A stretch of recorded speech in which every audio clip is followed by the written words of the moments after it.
você abrir sua Bíblia na carta de Paulo aos Efésios. Carta de Paulo aos Efésios, capítulo de número 5. Eu vou pegar só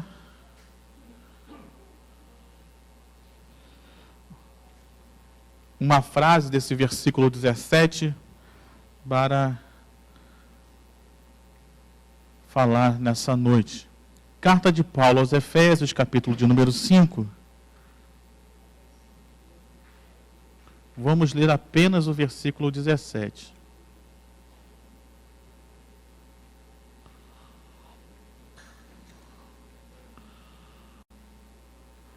Você já achou? Amém? Diz assim a palavra do Senhor, Efésios 5:17. Por esta razão, não sejam insensatos, mas procurem compreender qual é a vontade do Senhor. Amém? Eu quero pegar só essa parte B do versículo que diz assim: procurem compreender qual é a vontade do Senhor. Você pode repetir comigo nessa noite? Procurem compreender qual é a vontade do Senhor. Amém? Você pode falar com um pouquinho mais de força? Vamos lá, todos juntos. Procurem compreender qual é a vontade do Senhor. Amém? Vamos orar, Pai, no nome de Jesus. Nós estamos aqui reunidos nessa noite e, como diz esse texto, nós queremos compreender, Senhor, qual é a Tua vontade para nós. Queremos compreender aquilo que o Senhor tem para as nossas vidas. Então, nessa hora, abre o nosso entendimento, nós abrimos o nosso coração para ouvirmos a Tua palavra e a Tua palavra nos esclarecer, Senhor, porque queremos receber do Senhor aquilo que o Senhor tem para nós. Então, que toda barreira, que toda resistência, que todo impedimento caiam por terra e nós possamos nessa noite ouvir a Tua palavra com total liberdade. Assim nós oramos e Te agradecemos no nome do Senhor Jesus. Amém e amém. Se tem uma coisa que todos nós estamos enquadrados, é exatamente compreender qual é a vontade de Deus. Todos nós, em momentos da vida, em circunstâncias diferentes, nos perguntamos qual é a vontade de Deus para nós. O que Deus quer de nós naquele momento? O que Deus quer de nós naquela circunstância? Especialmente quando nós passamos por situações que a gente não sabe o que fazer, não sabe para onde ir. Especialmente quando passamos por aflições e dores, nós nos perguntamos: aonde está a vontade de Deus nisso tudo? O que Deus quer com isso? Eu queria, nessa noite, falar um pouco sobre isso. Qual é a vontade de Deus para nós? O que Deus quer das nossas vidas? E nesse intuito de fazer isso, eu queria falar então sobre reciprocidade divina. Embora seja uma palavra meio difícil, talvez você tenha pensado, o pastor falou em mistérios ali com Deus. Não falei em mistérios, não. Reciprocidade é uma palavra do português, que tem a ver com mutualidades. Tem a ver com aquilo que alguém faz por nós, ou nós fazemos por alguém, e nós esperamos algo em troca, esperamos receber talvez a mesma coisa que fazemos. Talvez você já usou essa frase várias vezes, e talvez nem tenha entendido o que falava, quando às vezes nós dizemos, alguém diz para nós, eu gosto muito de você, e você diz para aquela pessoa, a recíproca é verdadeira, ou seja, aquela pessoa gosta de você, e você gosta daquela pessoa. Então, dentro desse conceito de vontade de Deus, dentro desse conceito de reciprocidade, eu coloquei o título de reciprocidade divina, porque é aquilo que eu faço para Deus e Deus faz de volta para mim. Ou é aquilo que Deus fez para mim e espera que eu faça de volta para Ele. E a primeira coisa que eu queria falar nessa noite sobre reciprocidade divina, sobre esse compromisso de mutualidade que nós temos com Deus e Deus tem conosco, eu queria falar sobre chegar perto. O texto de Tiago, no capítulo de número 4, diz, versículo 8, cheguem perto de Deus, e Ele se chegará a vocês. Preste atenção que esse texto, o apóstolo Tiago não escreveu para ímpios. O apóstolo Tiago não escreveu para pessoas mundanas. O apóstolo Tiago não escreveu isso para pessoas incrédulas que estão longe de Deus. Não. A carta a Tiago foi escrita para a igreja. Então a igreja deve se chegar perto de Deus. E aí acontece a reciprocidade. Nós nos chegamos perto de Deus e Deus se chega a nós. Perceba que é mais uma reação que Deus tem à nossa atitude. Porque tudo aquilo que Deus poderia fazer para se chegar perto de nós, Ele já fez. Ele já enviou a Cristo, Cristo já morreu na cruz do Calvário por nós, Ele já deixou a igreja para nós, Ele já enviou o Espírito Santo. Então, qual é a nossa parte agora? Chegar perto de Deus, querido. E isso tem muito a ver com aquilo que nós ouvimos na semana passada, quando o pastor João pregou aqui para nós sobre Zaqueu, em que Zaqueu buscou a Deus. Zaqueu buscou o Senhor Jesus.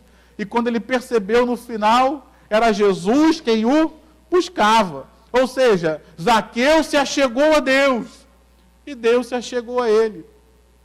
Isso aqui já traz algo para nós pensarmos. Se eu me sinto hoje distante de Deus, o que eu tenho que fazer?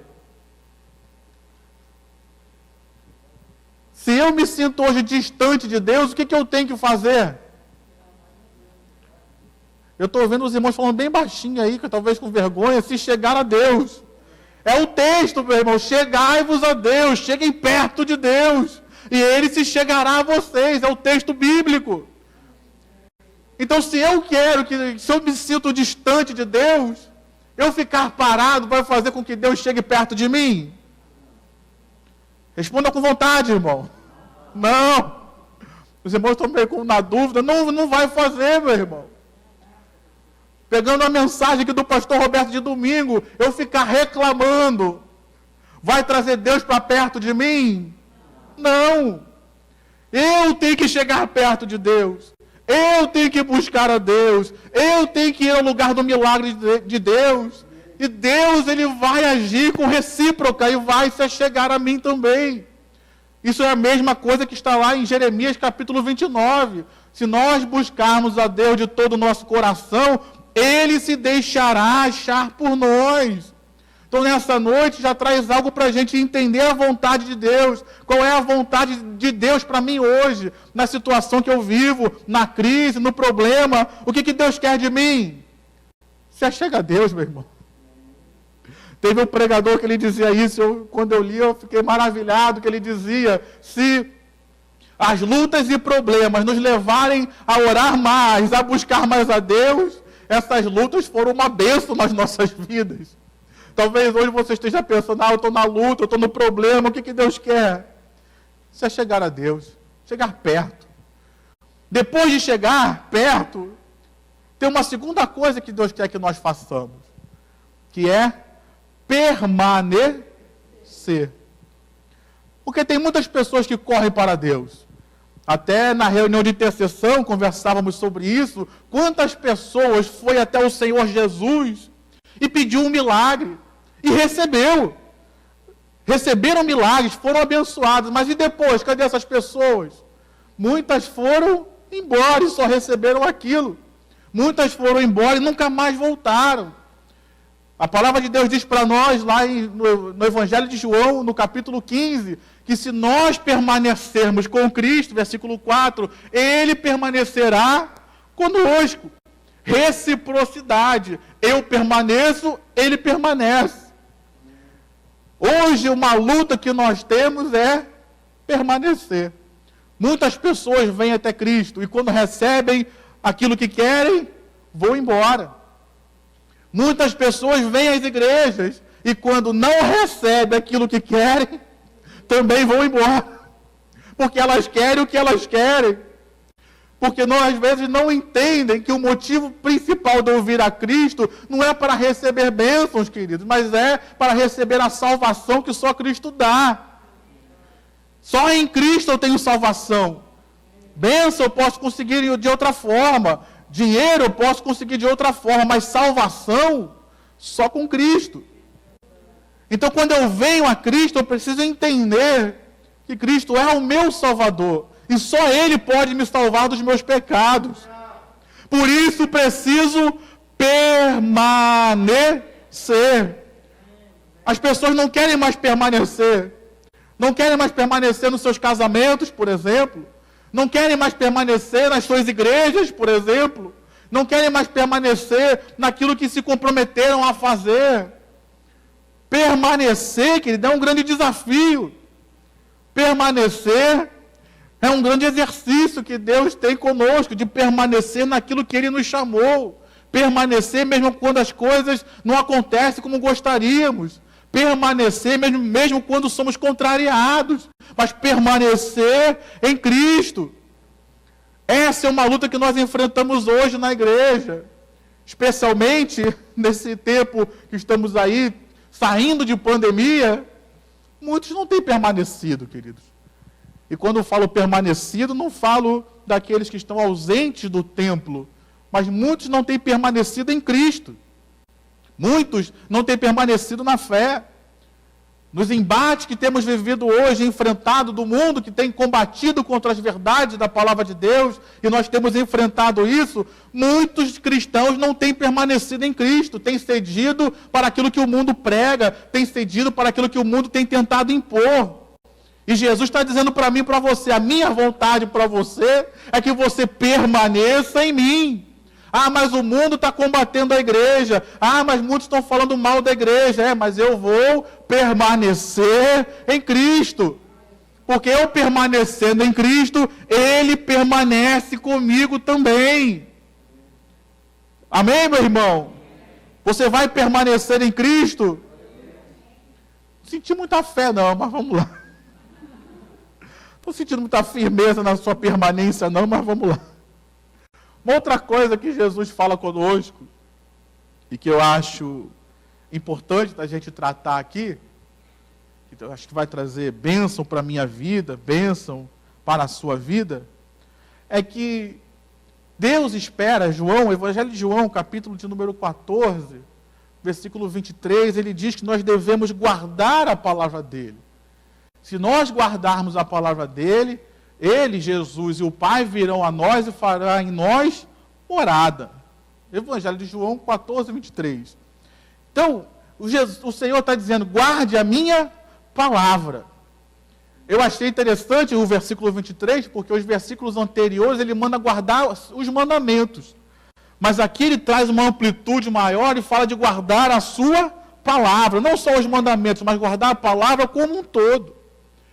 Isso que é algo que Deus faz com a gente também. Se nós formos olhar, Apocalipse capítulo 5 e capítulo 8 nos mostra que Deus, Ele guarda as nossas palavras, ou seja, Ele guarda as nossas orações, estão diante dEle no incensário, e Ele está lá para responder todas elas. A Bíblia nos diz que um dia o anjo de Deus vai acender aquele fogo no incensário e junto das orações dos santos vai trazer respostas sobre a terra. Então Deus guarda as nossas palavras. Deus guarda aquilo que nós falamos com Ele. Deus guarda aquilo que nós expressamos na presença dEle. Deus guarda cada palavra que sai dos nossos lábios pedindo algo a Ele. Ele guarda, meu irmão.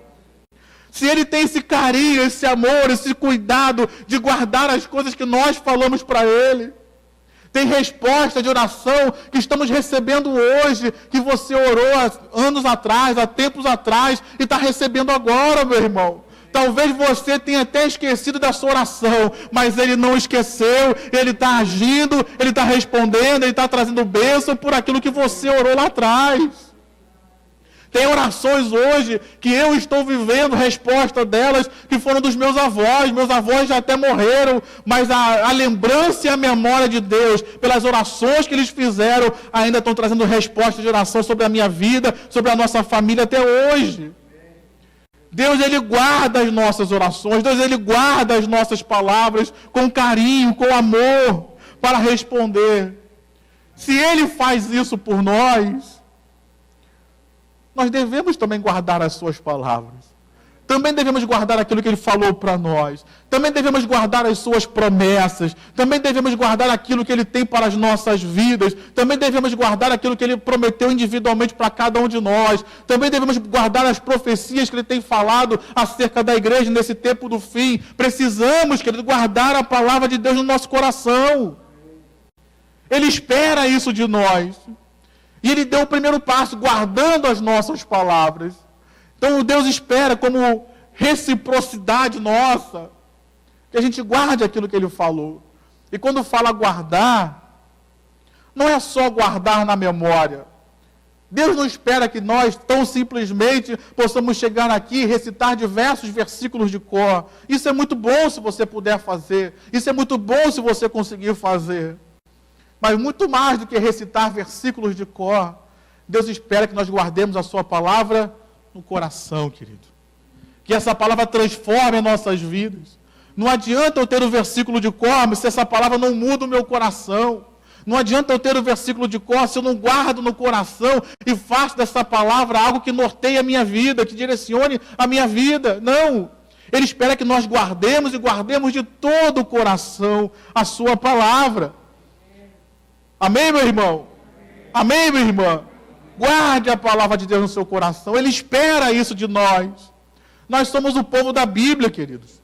Nós somos o povo da palavra de Deus. Amém, meu irmão? Nós somos o povo desse povo. Os crentes antigamente eram conhecidos como aqueles homens e mulheres do livro de capa preta, ou seja, eles eram conhecidos como homens e mulheres da palavra.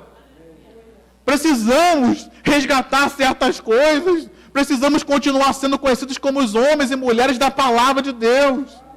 Independente se hoje a capa da nossa Bíblia não é mais preta, hoje em dia é marrom, azul, ou seja, você use o aplicativo do celular, não importa, mas precisamos ser conhecidos como os homens da palavra de Deus, as mulheres da palavra de Deus, que vivem pela palavra, que guardam a palavra, que recitam a palavra, que vivem a palavra. Precisamos voltar a ser esses. Ou precisamos nos esforçar a continuar sendo esses. E uma coisa que esse versículo que eu citei, de João 14, 23, também nos fala, e que me chama muito a atenção, é que o texto nos diz que nós recebemos, então, esses que guardam a palavra de Deus, o Senhor Jesus e o Pai vêm até Ele, fazem nele morada. Ou seja, você, cada um de nós, carregamos a presença de Deus dentro de nós, quando guardamos a sua palavra, quando recebemos a Cristo como Senhor e Salvador, quando vivemos a palavra de Deus. Mas eu acho maravilhoso, porque a palavra de Deus também nos diz que assim como nós recebemos a Cristo, e recebemos o Pai, recebemos a presença de Deus em nós, e Ele faz morada em nós também fazemos morada nele. Porque a Bíblia também vai nos dizer lá em Efésios, no capítulo 2, versículo 6, que nós estamos assentados com Cristo nas regiões celestiais. Então Ele está em mim, mas eu também estou nele. Um versículo que eu acho maravilhoso, que é de Colossenses, me perdoa a euforia, a emoção, mas é Colossenses 3:3, diz que nós estamos escondidos com Cristo em Deus. Então quer dizer, Deus ele habita em mim, Ele habita em você, mas nós também estamos inseridos nele, nós também estamos habitando nele, e naquele grande dia, quando Ele vier nos arrebatar e nos levar, nós seremos levados para morar nas moradas celestiais, na casa de Deus, onde Deus é o próprio santuário, e a glória dele vai encher todo o ambiente. Reciprocidade, eu recebi a Deus, eu estou com Deus, Deus está em mim, eu também estou nele, eu também estou cheio da graça dele, eu também estou onde ele está. Deus fez isso conosco, querido. Deus está em nós, fala de fortalecimento nosso. Deus está em nós, fala de transformação do nosso ser, a imagem e semelhança dele. Deus está em nós, fala de nós sermos cheios da sua plenitude, da sua graça e da sua alegria. Nós estarmos em Deus, fala de autoridade, querido. Porque o texto diz que nós estamos assentados com Cristo nas regiões celestiais, acima de toda potestade, acima de todos os principados. Então, estar em Deus fala de autoridade, meu irmão. Então, se eu sei que eu estou em Deus, eu não vou ficar com medo de Satanás, não vou ficar com medo do mundo, não vou ficar com medo das opressões. Por quê? Porque eu estou acima. Eu estou acima em autoridade com Cristo. Fala de proteção. Eu estou escondido em Deus. Quem é que pode me tirar de Deus, querido? Será que Satanás pode entrar em Deus para me tirar da presença de Deus? Isso é impossível. Estar em Deus fala de estar guardado. Estar em Deus fala de estar protegido. Estar em Deus fala de estar em lugar de honra, queridos. Nessa noite, precisamos, queridos, fazer aquilo que a palavra de Deus nos diz. Vamos guardar a palavra de Deus. Porque guardando a palavra de Deus, eu sou um santuário de Deus. Eu tenho Deus na minha vida. E eu passo também a estar em Deus. Guardado em Deus. Protegido em Deus. Em lugar de honra na presença de Deus.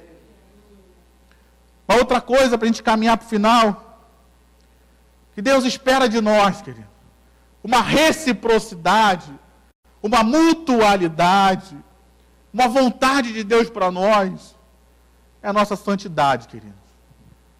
Lá em 1 Pedro, capítulo 1, versículos 15 e 16, dizem: sede santos, porque eu, o Senhor, sou santo. Primeira carta de Tessalonicenses, no capítulo de número 4, lá está expresso nitidamente, está escrito isso. Essa é a vontade de Deus, a vossa santificação. Deus espera que a igreja seja santa, querido, porque Ele é santo. Deus espera que a igreja seja santa, porque Ele nos chamou para isso. E aqui eu queria desmistificar um pouco, porque o conceito de santidade ao longo da história tem se perdido. Especialmente nós celebramos, né, agora domingo, a Reforma Protestante. Então, toda a igreja evangélica, de uma certa forma, saiu da igreja católica. E recebeu algum ranço daquilo que nós aprendemos lá atrás. Dentro do conceito do romanismo, do catolicismo, santo era aquela pessoa especial. Santo era aquela pessoa inigualável. Santo era aquela pessoa que andava com asas e tinha uma auréola na cabeça. Esse não é o conceito bíblico, queridos. De pessoas especiais espalhadas pela terra, não. O conceito de santidade bíblico é um conceito de separação. Somos separados por Deus e para Deus. Então perceba que esse conceito de ser... Tanto é que às vezes a gente fala que o irmão é santo, é o santarrão, é isso e aquilo, a gente usa até como um termo pejorativo. Mas santidade, querido, é algo necessário para as nossas vidas. A Bíblia diz que aquele que se achega a Deus, ele precisa ser santo. É requerido santidade na casa de Deus, querido. Precisamos, então, ser separados do mundo para Deus. A nossa vida não pode ser igual à vida das pessoas lá de fora. O nosso comportamento não pode ser o mesmo comportamento das pessoas lá de fora. A nossa forma de agir, de pensar e de falar não pode ser igual às pessoas lá de fora. Deus espera que nós sejamos santos assim como Ele é santo, querido. Se eu carrego aquele que é santo dentro de mim, nós acabamos de falar sobre isso. Se Jesus, que é santo, está em mim, e se eu estou no santo, eu tenho que viver em santidade. Não essa santidade que o pessoal fala lá fora de forma pejorativa, mas uma santidade no sentido de ser separado para Deus. Uma santidade no sentido de ser separado por Deus. Uma santidade no sentido de cada vez mais estar me assemelhando, estar chegando à semelhança de Jesus. Porque isso é ser santo. É cada vez mais você poder ver Jesus na vida de uma pessoa. E esse processo, ele não para. Esse processo, ele é dinâmico e ele é contínuo. Talvez você olhe para você, se olhe no espelho e pense, eu já pareço um pouco com Cristo. Glória a Deus, meu irmão. Glória a Deus, meu irmão, que bom para você. Mas esse processo não para. O tanto que você parece hoje com Cristo não é suficiente. Você precisa continuar crescendo. Precisa continuar crescendo, como diz a palavra de Deus, até chegarmos à estatura de varões perfeitos. Você já chegou à estatura de varão perfeito? Alguém aqui já chegou à estatura de varão perfeito? Eu também não. Vamos continuar buscando.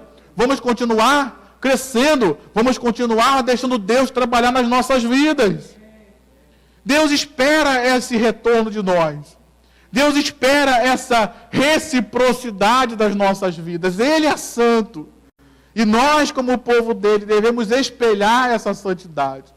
Ele é santo. E nós, como o povo dele, devemos espelhar essa santidade no meio desse mundo. Como diz Filipenses, eu amo esse texto de Filipenses no capítulo 2, que diz que nós devemos resplandecer a luz de Deus no meio de uma geração pecadora. Temos que ser esses que fazem a diferença. Para eu fazer a diferença, eu tenho que ser diferente. Para a luz fazer a diferença, ela tem que ser luz no meio das trevas. Se nós formos trevas no meio das trevas, a gente não faz diferença. Mas se o nosso comportamento for luz no meio das trevas, esse comportamento vai fazer uma diferença onde quer que nós passemos. Para eu concluir essa mensagem de reciprocidade, eu queria falar sobre Cantares, ou Cânticos, se você preferir, de Salomão, capítulo 6, versículo 3, que diz assim: eu sou do meu amado. Diz a noiva ao seu noivo no livro de Cânticos. E ela continua dizendo: e o meu amado é meu. Fala, queridos, de uma entrega total. Ela era totalmente do seu amado, do seu noivo. E o seu noivo era totalmente dela. O amado, o marido, era totalmente dela. Fala de uma entrega total em amor. Que dizer, querido, de Cristo se entregando totalmente por nós como igreja na cruz do Calvário. Ele não se entregou 50%. A Bíblia vai até nos dizer que todo o sangue do seu corpo foi esvaído na cruz quando o centurião o atravessou com uma lança no seu lado. E ali saiu sangue e água. Todo o sangue de Cristo foi esvaído na cruz. Ele se entregou totalmente por mim e por você. Ele se deu por inteiro. E o que ele espera de nós como uma reciprocidade, uma mutualidade. O que Deus espera de nós? Qual é a vontade de Deus para nossas vidas dentro desse conceito, dentro desse contexto? Uma entrega total também. Deus não quer que nós sejamos crentes 50%. Deus não quer que nós sejamos crentes só quando é conveniente. Ele espera de nós uma entrega total. Ele espera de nós que entregamos o nosso corpo, a nossa alma, o nosso espírito. Ele espera de nós que lhe entreguemos as nossas finanças. Ele espera de nós que lhe entreguemos os nossos desejos, os nossos sonhos. Ele espera de nós que lhe entreguemos a nossa própria vontade. Isso é ser servo, queridos. Ser servo de Deus não é você entrar no reino de Deus e exigir que Deus faça a sua vontade. Não. Ser servo de Deus é entrar no reino de Deus e entregar a sua vontade para que Deus faça a vontade dele em nós. Deus espera de nós uma entrega total, queridos. Assim como ele se deu totalmente por nós, assim como ele se entregou totalmente pelas nossas vidas, ele espera que nós também venhamos nos entregar totalmente a ele, por ele e para ele. E se entregar totalmente é permanecer firme, queridos. Se entregar totalmente é não desistir. Se entregar totalmente é, se preciso for, dar até a própria vida. Por entender que aquilo que foi prometido para nós é mais importante. Por entender que aquilo que temos em Cristo é muito maior do que a própria vida. Será que nós estamos dispostos a uma entrega total? E em segundo lugar, essa entrega total deve ser feita em amor. O texto nos diz: eu sou uma entrega do meu amado. Eu sou dele, eu me entreguei, mas ele é o meu amado. Porque Jesus já nos amou. Romanos capítulo 5 diz que Deus prova o nosso amor por nós em ter nos dado a Jesus, o seu Filho, quando nós ainda éramos pecadores e inimigos de Deus. Ele já provou o seu amor por nós. Ele Ele já se entregou por nós totalmente e em amor.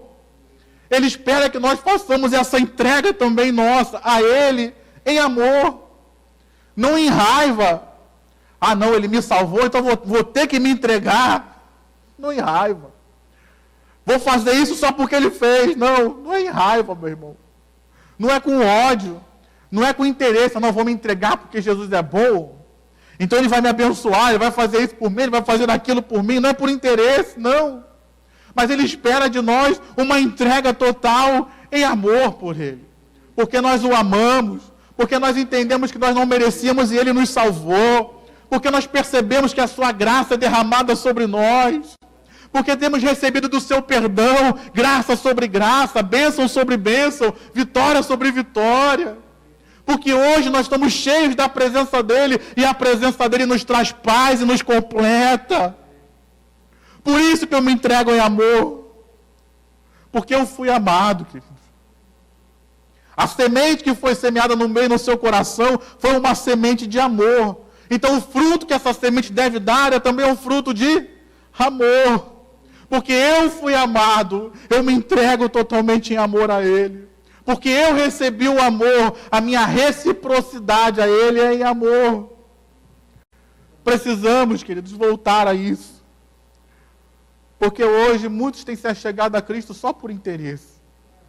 Muitos têm se achegado a Cristo e não se entregam, eles só querem receber e ir embora. Mas a verdade é que a vontade de Deus para nós é que em reciprocidade, em retorno, em mutualidade, tudo aquilo que recebemos, possamos também entregar tudo a Ele. Em reciprocidade a todo o amor que recebemos. E como diz lá o Evangelho de João 3, que todos nós conhecemos, versículo 16, que Deus amou o mundo de tal maneira, foi um amor tão grande que não pôde nem ser mensurado, não pôde nem ser classificado, não pôde nem ser descrito totalmente, mas foi de tal maneira que fomos amados. Que esse amor de tal maneira que recebemos, possamos trazer em retorno a Deus um pouco desse amor e nos entregar totalmente a Ele nesse amor. Porque eu tenho certeza que nisso seremos abençoados. Nisso viveremos o melhor que Deus tem para nós nessa terra. Nisso iremos cumprir o chamado que Deus tem para nós como igreja nesse tempo do fim. Nisso conseguiremos ser instrumentos de bênção para aqueles que vierem até nós, para precisarem de uma palavra, precisarem de um conforto. Nós teremos esse conforto, porque estaremos cheios da Sua presença, cheios da Tua graça, estaremos cheios do amor dEle para atender aqueles que vierem até nós. Nessa noite, meu irmão, o que Deus espera de nós? Chegar perto. Depois de chegar perto, permanecer. Depois de permanecer, vou guardar a palavra. Vou ficar em Deus. Depois de guardar a palavra, essa palavra vai me transformar. Essa palavra vai me mudar. Ela não vai me deixar ser como eu sou. Viverei em santidade. E depois de ser transformado, entender o propósito de Deus, eu consigo uma entrega total em amor. Muitos de nós não conseguimos uma entrega total porque a gente ainda não entendeu quem é Deus. Porque a gente ainda não entendeu o que Ele fez por nós. Mas a hora que a gente permanece, guarda a palavra e deixa Deus tratar com a gente entende. E aí consegue entregar tudo no altar do Senhor. Assim como os discípulos do passado. Pedro não teve capacidade, como o pastor João falava aqui, de se entregar num primeiro momento. Quando ele foi ter risco de morte, ele falou, o quê? Não conheço ele. Não sei quem é, nunca ouvi, até espraguejou. Mas a história nos mostra que mais para frente, Pedro, conhecendo a Cristo, permanecendo, chegando perto, guardando a palavra, ele foi capaz de entregar a sua vida por amor a Jesus. Porque ele entendeu e fez uma entrega total. Nessa noite, meu irmão, possamos fazer uma entrega total ao Senhor. Amém? Você pode aplaudir ao Senhor com o seu melhor? Aleluia! Se coloque de pé.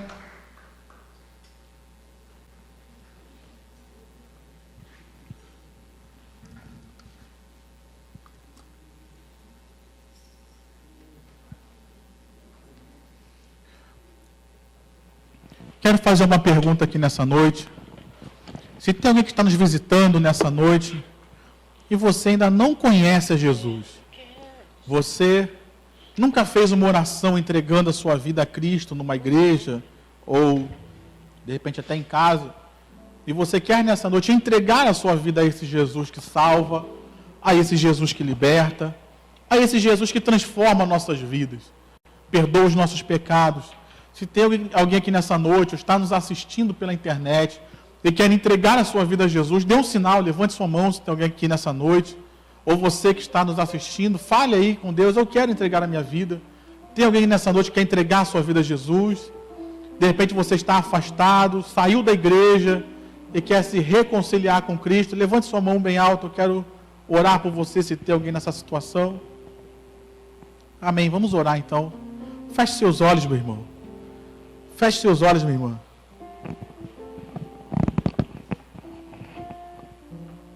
Vamos cantar e depois eu vou orar. Jesus, nós estamos aqui nessa noite e queremos, Pai, ter reciprocidade para com o Senhor. Nos ajuda, Deus, a viver uma vida que agrade o Teu coração. Nos ajude a ter uma vida, Pai, que segue a Tua vontade para as nossas vidas. Às vezes nos preocupamos tanto com a Tua vontade acerca de situações tão pequenas e nos esquecemos da Tua vontade já revelada a nós, naquilo que é mais importante. Então nos ajuda, Pai, como igreja, que temos vivido no tempo de hoje, o tempo do fim, o tempo, Pai, de tanto combate, um tempo de tantas lutas, um tempo de tantos enfrentamentos que nós enfrentamos diariamente, Pai. Nos ajuda a sermos uma igreja que faça a diferença. Nos ajuda a sermos uma igreja que cumpre a Tua palavra. Nos ajuda a sermos uma igreja que faça a Tua vontade. Nos ajuda a ser uma igreja que seja agradável ao Senhor, Deus. Nos ajuda, como diz o texto, a nos achegarmos ao Senhor, Deus. Todos os dias chegar perto do Senhor. Nos ajuda no meio das lutas e embates diários a permanecer, Deus. Quantos têm desistido por causa das perdas? Quantos têm desistido nesse tempo, então, de tantas perdas que temos vivido? Quantos abandonaram a igreja, abandonaram Cristo, abandonaram a fé? Nos ajuda como igreja do Senhor a permanecermos com Cristo. Nos ajuda, ó Pai querido, no nome de Jesus, a guardar de fato a Tua palavra, mas guardar com fé, guardar com amor, Deus, nesses dias que temos tido tantos embates contra a Tua palavra, muitas pessoas desvalorizando, muitas pessoas dizendo que a Tua palavra não é mais assim, oh Deus, alguns até dizendo que ela precisa ser mudada, atualizada. Pai, no nome de Jesus, nos ajuda a ser uma igreja que guarda a Tua palavra, mas que guarda com fé, que guarda com amor, que guarda com zelo, que guarda, Pai, dando valor à Tua palavra, dando importância, Deus. Nos ajuda a guardar a Tua palavra, não só na nossa mente, mas nos ajuda a guardar a Tua palavra na nossa prática de vida, Senhor amado. Ah, Pai, no nome de Jesus, muitos têm desprezado isso no meio do tempo do fim que vivemos hoje. Mas que a Tua palavra possa ser guardada e aplicada nas nossas vidas, no dia a dia, Pai. Que as pessoas possam ver a diferença em nós, pela Tua palavra que está guardada em nossos corações. Damos valor à Tua presença, Pai. E sabemos que estamos escondidos em Deus. Meu irmão, você pode levantar a sua mão nessa hora e dar graças a Deus. Dizer aleluia. Você está protegido, meu irmão. Você está guardado em Deus. Você está escondido em Deus. Você está protegido em Deus. Então não precisa ficar com medo, meu irmão.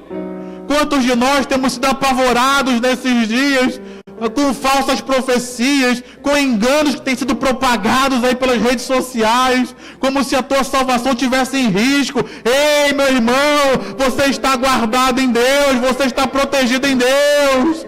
A tua salvação continua segura, porque ela foi conquistada por Cristo na cruz do Calvário. Nos ajuda, Pai, nesse tempo do fim, não temermos, porque temos a consciência de que o Senhor está conosco e de que nós estamos guardados e escondidos em Ti. Nos ajuda a ser uma igreja santa, Pai. Não nos deixe levar a santidade como algo religioso. Não, Pai. Santidade é vida cristã. Santidade para nós é questão de vida. Santidade para nós, Pai, é questão principal, primordial, porque o Senhor nos chamou para sermos santos, ó Deus. Não nesse conceito religioso, mas no conceito bíblico espiritual. A tua palavra nos diz, Senhor amado, que os ministérios foram dados para isso, para a edificação do corpo de Cristo, para que todos possamos não ser mais levados por ventos nem enganos de doutrina, mas possamos crescer com a justa cooperação de cada parte, de cada medula, de cada junta, e assim possamos chegar à estatura de varões e varoas perfeitos. Então, Pai, nos faz uma igreja santa, Deus. Que as pessoas possam olhar em nós e ver a diferença nas nossas vidas, não porque tem uma auréola sobre nós, mas porque tem a tua presença, porque tem o teu Espírito, porque as nossas condutas são diferentes, ó Pai. Nos ajuda, Deus, a querer o Senhor, Pai. Nos ajuda a não ficarmos constrangidos se o mundo não nos aceita. Querer ser santo é querer ser aceito por Deus, sabendo que vai ser rejeitado pelo mundo. Meu irmão, Jesus disse isso para nós. Não se espante se o mundo rejeitar vocês. Me rejeitou primeiro. O mundo perseguiu e rejeitou a Cristo primeiro, meu irmão. Como podemos querer ser aceitos no mundo que rejeitou o nosso Senhor?